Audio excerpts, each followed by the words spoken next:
بلوچستان میں محکمہ صحت میں 37 کروڑ روپے کے مشکوک اخراجات کا انکشاف۔ تفصیلات کے مطابق بولان میڈیکل کمپلیکس اسپتال کوئٹہ میں 34 کروڑ 47 لاکھ روپے کی ادویات کی خریداری کا ریکارڈ غائب ہے۔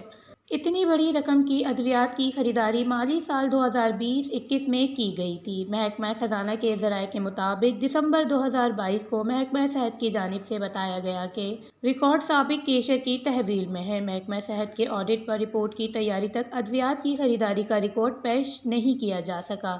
ذرائع محکمہ خزانہ کا کہنا ہے کہ بی ایم سی اسپتال نے مالی سال 2020-21 میں مختلف ذرائع سے 3 کروڑ روپے کا ریونیو اکٹھا کیا۔ رپورٹ کے مطابق ان 3 کروڑ میں صرف 91 لاکھ روپے سرکاری خزانے میں جمع کیے گئے، جبکہ 2 کروڑ 9 لاکھ روپے سرکاری خزانے میں جمع نہیں کیے گئے۔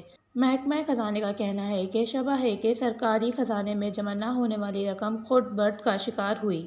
آڈٹ رپورٹ میں دونوں کیسز میں ذمہ داریوں کا تعین کرنے اور ان کے خلاف کارروائی کی سفارش کی گئی ہے۔